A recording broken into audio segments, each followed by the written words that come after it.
In this video, I'm going to show you how to replace the switch on a DeWALT DCD 950 cordless drill. There's a number of symptoms that would lead you to replace the switch on your cordless drill.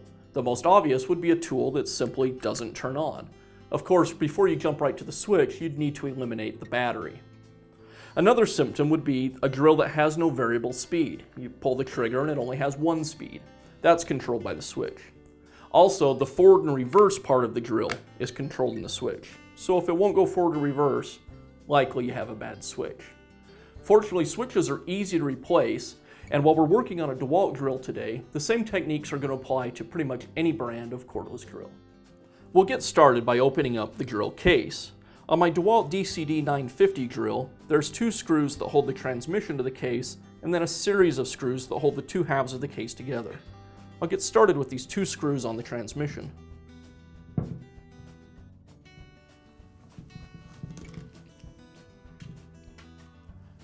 Now I'll move on to those screws that hold the two halves of the drill case together.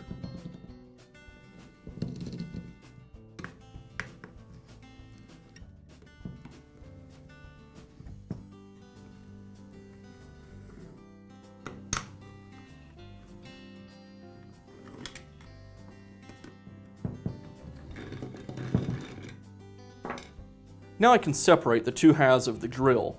You'll notice on the drill there's a sticker down here on the base. This one's already been cut, but if it hadn't, you'll need to cut that with a knife because it'll hold the two sides of the drill together.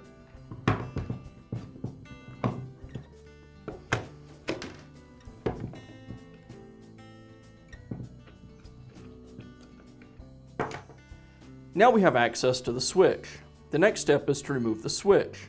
But to do that, we have to remove the wires that go to the brush holders. To remove the wire on the lower brush holder, we need to remove the motor assembly. So we'll do that now. To disassemble the motor assembly, I'll start by removing the two screws that hold the other half of the drill case to the transmission.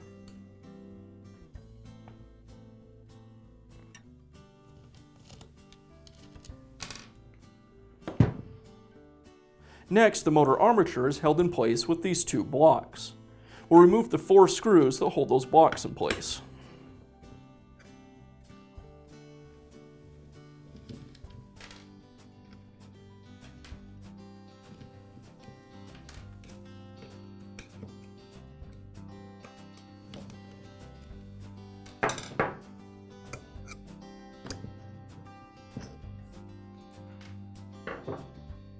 Now we can pull the motor and transmission assembly away from the drill.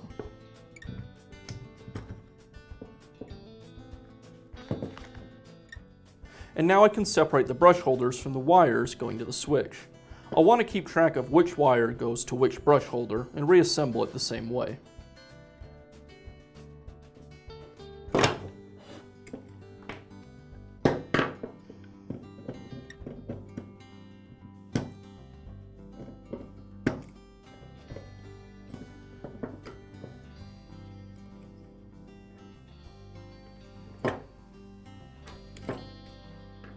And finally, I can pull the switch away from the drill. Now we can begin assembling our new switch. To start, I'll place the switch into the drill body, just like the other one was. There'll be some wires you need to route back into the drill housings so they're out of the way and don't get pinched when you put the two halves of the drill back together.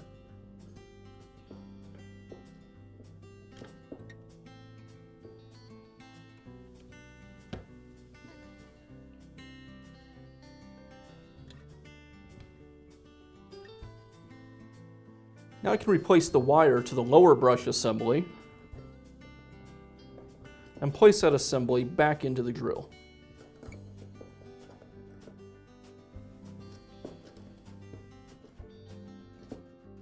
Now I'll place the motor and transmission assembly back into the drill.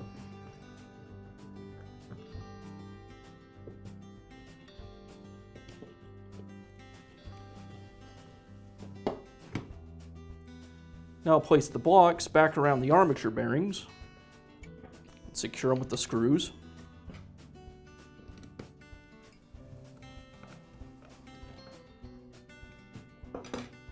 And then replace the 2 screws that secure the transmission to the drill case.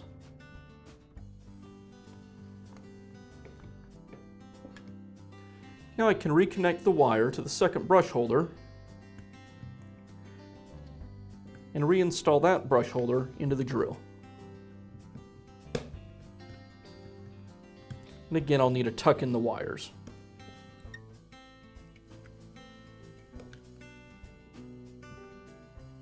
Now we can replace the other half of the drill case. There's a small bit holder down in the base of the drill case. If that fell out while you had the drill apart, you'll want to replace that now.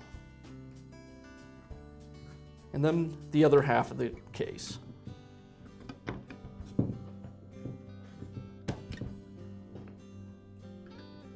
It's just a matter of getting everything to line up.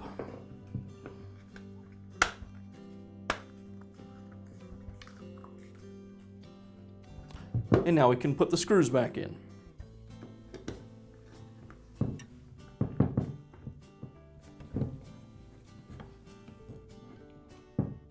And finally, the last 2 screws that secure the transmission to the drill case.